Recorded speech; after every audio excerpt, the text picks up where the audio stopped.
यहाँ पर एवरेज कितना कमा लेते हैं इंडियन? 2 लाख सर। 2 लाख रुपए महीना। और बचा कितना लेते हैं? सर बचा लेते हैं 2 लाख। 2 लाख बचा लेते हैं जी सर। यहाँ पे कोई एज बाउंडेशन नहीं है। लाइक कोई जब चाहे तब कोई पढ़ सकता है। पहली बात ये है अपने यहाँ हर चीज का एज बाउंडेशन है। तो वो चीज एक अब उसके कई सारे पैरामीटर्स नहीं कह सकते क्यों है। मेरी बेटी बता रही है कि इसको मल्टीप्लाई वगैरह ऐसे सिखा रहे कि 3 मछलियां हैं वो समुद्र में तैर रही हैं, 3 और आ गई तो कितनी हो गई, इस तरीके से सिखाते हैं। प्रैक्टिकल अप्रोच बहुत ज्यादा। इंडियंस कहीं भी हों, इंडियंस ही रहते हैं। थॉट प्रोसेस उनकी हमेशा परमार्थ की होती है। हम लोग हैं इजराइल और इजराइल में हम लोग हैं भारतीयों के साथ इजरायली दूतावास में, या फिर कहीं तो इजरायली दूत के घर में, है ना। और यहाँ पर इंडिपेंडेंस डे का सेलिब्रेशन हुआ है। भारतीय बड़ी संख्या में यहाँ पर प्रेजेंट हैं। और यहाँ पर जिन लोगों के साथ फिलहाल मैं हूँ, ये कुछ हमारे फॉलोअर्स भी मिल गए जो सब्सक्राइबर्स भी हैं। हमें यहाँ से बहुत कुछ जानने को मिलेगा, विशेष रूप से ये कि भारतीय यहाँ पर कैसा फील कर रहे हैं। तो आइए शुरुआत करते हैं। हमारे साइड में ही एक सोशल मीडिया इन्फ्लुएंसर हैं, इजराइल में रहकर भारतीयों को इन्फ्लुएंस कर रहे हैं। नाम बताइए अपना। मेरा नाम राहुल कबीर गोरखपुरी है। अच्छा। और मैं इंडिया के गोरखपुर उत्तर प्रदेश से बिलोंग करता हूँ। ठीक है। और सर का मैं काफ़ी समय से, जब मैं पढ़ाई करता था उस समय से इनकी वीडियो में देखता था। और आज इनको मैं सामने देख रहा हूँ। मैं कभी सोचा नहीं था कि सामने से कभी सर से मुलाकात हो जाएगा, लेकिन नसीब में जो लिखा होता है वो एक दिन होना ही है। देखिए मैं इजराइल में हूँ और सर का मैं वीडियो देख रहा था। काफ़ी दिनों से इनको फॉलो भी कर रहा था। इनकी टीम से भी बातचीत करने की कोशिश कर रहा था। और फाइनली जब आप किसी चीज़ को दिल से मानोगे, दिल से चाहोगे, तो फाइनली वो चीज़ लास्ट में आपको मिलेगा ही मिलेगा। देखिए सर से मुलाकात हुआ, मैं काफ़ी दिन से परेशान था। लास्ट में इनकी टीम से बात हुई और आज 15 अगस्त इंडिपेंडेंस डे के शुभ अवसर पे यहाँ पे हमारी जो एम्बेसी का घर है, यहाँ पे सर से मुलाकात हुआ। और ये हमारे लिए बहुत सौभाग्य की बात है कि सर के माध्यम से एक बार फिर पूरे इंडिया के लोग जो है सर के चैनल पे देख रहे हैं। मुझे बहुत बहुत धन्यवाद। और सर को भी बहुत बहुत धन्यवाद इस शुभ अवसर के लिए, इस शुभ पल के लिए, मेरे को इतना प्यार देने के लिए। बहुत बढ़िया। और सर तो क्या जानना चाहते हैं? विनोद जी क्या कर रहे हैं आप यहाँ पे, ये बताएं। अच्छा सॉरी, माफी, नाम बताएं। मैं विनोद नाम से विनोद ही हैं। सॉरी, आप क्या कर रहे हैं भाई यहाँ पे? मैं यहाँ पे आया था 9 अक्टूबर सन 2024 को आया था। और मेरे को यहाँ पे 1 साल से ज़्यादा हो गए हैं। और मैं यहाँ पे आया था कंस्ट्रक्शन बिल्डिंग प्रोजेक्ट में, लेकिन अभी मैं जेरूशलम में जो है काम कर रहा हूँ मेट्रो में। अच्छा। एक तरह से हमारा जो है वर्क है वायरिंग का ही है, जो कॉपर की वायर जाती है ऊपर से। कंस्ट्रक्शन थोड़ा सा हट के अलग है। मैं आपसे कुछ क्वेश्चंस बिल्कुल पूछता हूं, आप बिल्कुल उनके जवाब दीजिए। ये माइक जो है ना, ये इस तरह से रखिएगा कि अपन औरों के भी जवाब लेते चले। अभी बड़ी संख्या में भारतीय यहाँ पर आए थे, सरकार की तरफ से यहाँ पर भेजा गया था रोजगार के लिए। कुछ उनके संपर्क में हैं आप? बिल्कुल, जितने भी हमारे भारत के जो है यहाँ पे आए हैं कंस्ट्रक्शन में, जितने भी भाई हैं लमसम में सारे लोग के कांटेक्ट में हूँ। और अपना यहाँ पे एक Indian help community group in Israel, Rahul Kabir Gorakhpuri, मेरा भी चलता है, जिसमें 1000 से ज़्यादा लोग हैं। हमारे विकास भाई भी जानते हैं और बहुत सारे जितने भी वीडियो को भी देख रहे हैं वो भी लोग जानते हैं। और हम लोगों की मदद कैसे, ये बताइए कि यहाँ पर लोग कैसा फील कर रहे हैं? मतलब क्या यहाँ पे सेफ फील करते हैं? जिस तरह की घटनाएं यहाँ पर सुनने को मिलती हैं, कभी कुछ हो गया है, कहीं से बम धमाके की आवाजें सुनाई देती हैं, तो यहाँ पर रहने वाले लोगों के अंदर फीलिंग क्या रहती है? मतलब वो डर में रहते हैं? लड़ाई के समय में भी, मैं डर का बताऊंगा आपको, डर के बारे में। लड़ाई के समय में भी यहाँ पे जो इंडियंस थे वो घर जाने के लिए तैयार नहीं थे। अच्छा। हाँ, और यहाँ पर एवरेज कितना कमा लेते हैं इंडियन? 2 लाख सर। 2 लाख रुपए महीना। और बचा कितना लेते हैं? सर बचा लेते हैं 2 लाख। 2 लाख बचा लेते हैं? जी सर। अरे वेरी गुड यार। अच्छा, यहाँ पर जो सैलरी मिलती है वो शेकल में मिलती है? शेकल में मिलती है सर। यहाँ जहाँ आप लोग काम करते हैं वहाँ पर क्या आप लोगों को किसी तरीके से अलग तरीके से ट्रीट किया जाता है या फिर? नहीं सर, बहुत नॉर्मल ट्रीट होता है वो, बहुत मतलब अच्छा, मतलब कोई अच्छा व्यवहार होता है, डिस्क्रिमिनेशन नहीं होता है? सर। अच्छा। और वर्क जो आवर्स हैं यहाँ पर, ये भारत की तरह ही हैं या फिर एक्सेसिव वर्क कराया जाता है? नहीं, वर्क आवर मतलब यहाँ पे नॉर्मल वर्क आवर 8 आवर्स है। अच्छा। Normal work.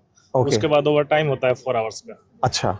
और हाफ आवर का लंच टाइम उसी में होता है। ओके।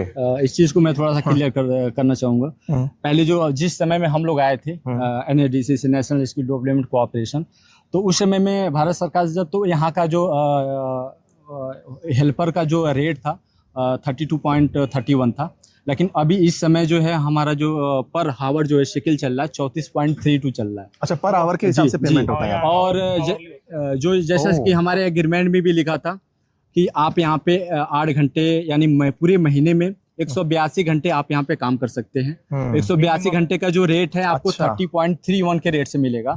उसके बाद यदि आप ऊपर जाते हैं तो जो कंपनी है एज ए गवर्नमेंट के हिसाब से आपको जो है 39 शेकेल 45 शेकेल, यदि आप अच्छा। 10 घंटे हो गए तो एक्स्ट्रा तो, काम करने पर या पैसा ज्यादा मिलता है। 100%, 125% और 150% होता है। 25%। तो यदि आप 10 घंटे काम कर रहे हैं तो 125% में, यदि आप 12 घंटे काम कर रहे हैं तो 150%। अच्छा, अब इस वीडियो को देखने के बाद में दो तरह की बातें आएंगी कि आप वहां जा करके भारतीय लोग जो काम करने गए हैं उनसे बात कर रहे हैं, क्या भारतीय छात्र पढ़ने भी यहाँ आते हैं? तो उसके लिए मैं हमारे IIT कानपुर से आए हुए विनोद जी जो हैं उनसे बात करेंगे। तो विनोद जी, अब आप बताएं आप यहाँ पर क्या कर रहे हैं और आपने क्या पढ़ाई की हुई है, कैमरे में देख के बताएं। धन्यवाद सर मौका देने के लिए। और इधर मैं यहाँ पर पोस्ट डॉक्टरल फेलो हूँ अच्छा, तेल अवीव यूनिवर्सिटी में। 2 साल पहले मैं यहाँ आया था, मीन्स लड़ाई शुरू होने से पहले। ओके, सो मैं जून में ज्वाइन किया था, लड़ाई शुरू हुई है इनकी अक्टूबर में। ठीक है। सो लाइक ऑल टाइम हम लोग यहाँ पर थे और यहाँ पर मैं मटेरियल साइंस डिपार्टमेंट में पोस्ट डॉक्टरल कर रहा हूँ। मेरा मतलब बेसिक काम है मैग्नेटिक मटेरियल पे काम करना। ओके, और जैसा और कुछ आप। अच्छा, अब मुझे ये बताइए कि आपने IIT कानपुर से जब तेल अवीव की यात्रा की, क्योंकि आप IIT से ही PhD किए हुए हैं, MTech किए हुए हैं, आपको अपने IIT में और यहाँ के तेल अवीव यूनिवर्सिटी में क्या डिफरेंस लगा? मतलब किस तरह का डिफरेंस है? एकेडमिक्स के हिसाब से बताइए, टेक्नोलॉजी के हिसाब से बताइए, क्योंकि मैं यहाँ पे इनोवेशन सेंटर गया था तो मैंने वहाँ देखा कि ये इनोवेशन में बहुत आगे हैं। मतलब तेल अवीव के बारे में कहा जाता है कि ये सिलिकॉन वैली के बाद सेकंड वो सिटी है जहाँ पे स्टार्टअप्स तैयार होते हैं। तो क्या यहाँ की यूनिवर्सिटीज में भी यही कल्चर है क्या? मतलब कि यहाँ पे इंक्यूबेशन सेंटर्स हैं क्या IIT की तरह तेल अवीव यूनिवर्सिटी में? यहाँ पर इंक्यूबेशन सेंटर हैं और प्लस में यहाँ पे प्राइवेट फंडिंग इनका काफ़ी है। लाइक प्राइवेट पार्टनरशिप में ये लोग काम करते हैं, लाइक जो कंपनीज हैं। तो बेसिक डिफरेंस मैंने नोटिस किया है लाइक अपने इंडियन रिसर्च सिस्टम से और यहाँ से, लाइक हम लोग इनोवेशन में क्यों पीछे रह जाते हैं। उसका मेन रीज़न ये है कि बेसिकली हमारे यहाँ रिसर्च डेवलपमेंट का काम बहुत ही, आप लाइक ऑनेस्टली बोलो, बहुत ही कम है नहीं।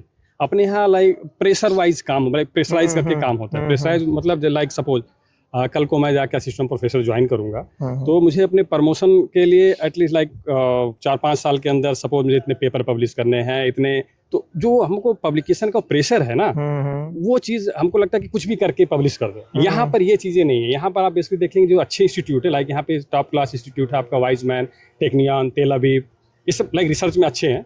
तो यहाँ पर ये 4-4-5-5 साल लेते हैं, कोई पेपर ही नहीं आता है। मतलब कोई अपना यूनिक आइडिया पे काम कर रहे हैं। और यहाँ लोग ये नहीं है कि प्रेशर हो, अगर पेपर नहीं आया तो प्रमोशन नहीं होगा या क्या है। तो यहाँ इस तरीके का नहीं, यहाँ कोई अपने मन से कोई भी प्रोजेक्ट चूज कर सकता है, काम कर सकता है। लाइक अनटिल अनलेस लाइक आपका प्रोफेसर कोई डिफाइन किया कि आपको ये काम करना है, ठीक है। उसके अलावा आपको उसको कुछ प्रपोज करते हैं कि हमको ये करना है, तो वो मना नहीं करेगा, बोलेगा ठीक है, पैरेलली आप कर सकते हो।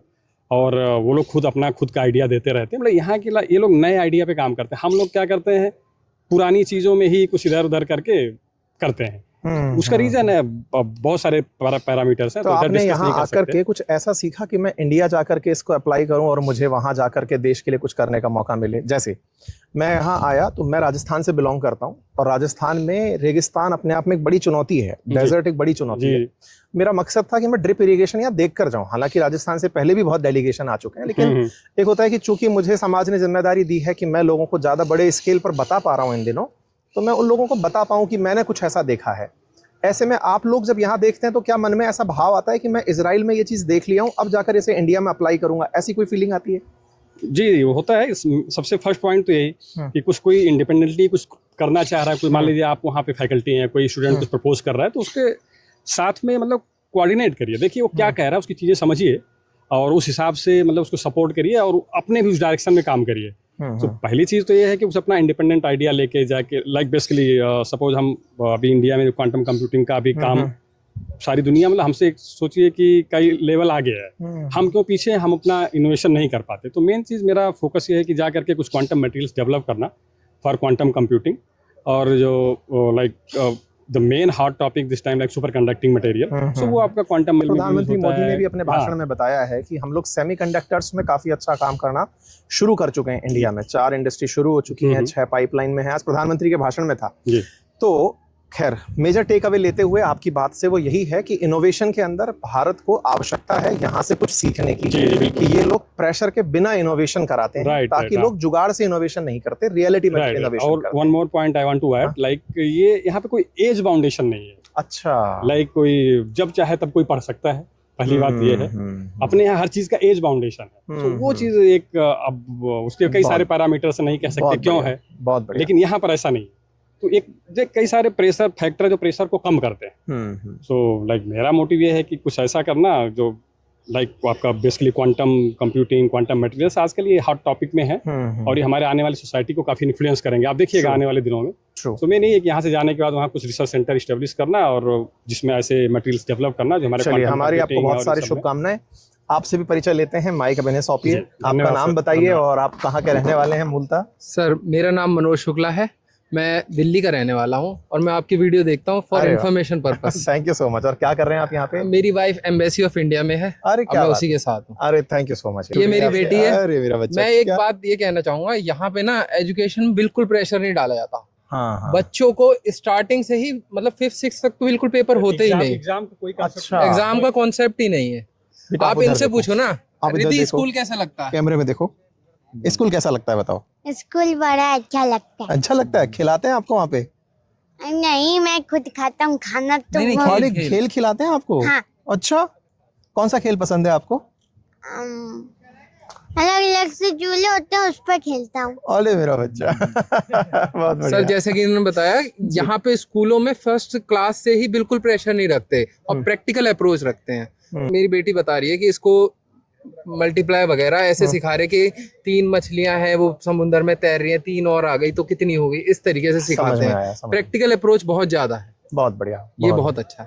ठीक है, विकास जी से पूछते हैं। विकास जी, आप कहाँ के रहने वाले हैं? मैं उत्तर प्रदेश देवरिया का। कोई बात नहीं, खड़ा रहने में। हाँ, देवरिया का उत्तर प्रदेश। देवरिया उत्तर प्रदेश के रहने वाले हैं। ठीक है, और यहाँ पर कितना टाइम हो गया आपको आए हुए? मैं 2 अप्रैल को आया था पिछले साल।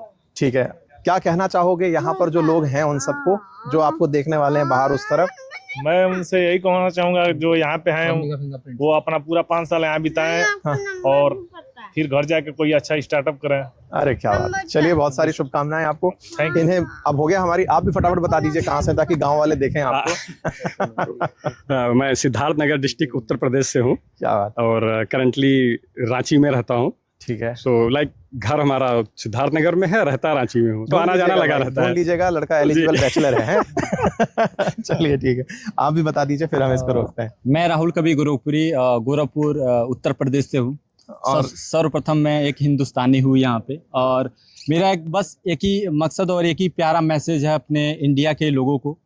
आप इंडिया में हो या दुनिया में किसी भी कोने में, जैसे मैं एज ए इजराइल में हूँ, मैं यहाँ पे अपनी सैलरी 1.5 लाख रुपए बचा रहा हूँ। तो यहाँ पे अपने कुछ पैसे के क्योंकि मैं भी कुछ समय पहले एक गरीब, एक असहाय हुआ करता था, लेकिन आज भगवान की दुआ से और आप लोगों के प्यार से आज मैं कुछ कमा रहा हूँ। तो आप जो अपने कुछ पैसे का गरीबों के लिए थोड़ा सा दान कीजिए। जैसे मैंने अभी जस्ट चालू किया इसी मंथ से, मैंने एक बच्ची को जो है एक साइकिल, पूरे साइकिल, किताब और कलम का उसका जो पूरा सहयोग दिया। आजमगढ़ की बच्ची रहने वाली है, और आगे भी हर मंथली यही सोचा हूँ कि पर मंथली अपनी सैलरी से कुछ न कुछ जो है गरीबों के लिए वो करें। तो आप कहीं पे भी रहें। समय में प्रत्याशी सबसे पहले कहाँ से शुरू करोगे? विधानसभा से कि सांसदी से शुरू करोगे, बताइए? ग्राम प्रधानी से शुरू करेंगे। चलिए, बहुत अच्छा लगा। इंडियंस कहीं भी हों, इंडियंस ही रहते हैं। थॉट प्रोसेस उनकी हमेशा परमार्थ की होती है, सेविंग की होती है और अपनों के लिए भला करने की होती है। हम यहाँ पर आए और यहाँ आकर के हमें बहुत अच्छा लगा, और यहाँ से जिन भारतीयों से हम मुलाकात किए, बहुत बहुत धन्यवाद, और फिर हम जल्दी मुलाकात करते हैं। Thank you. आइए।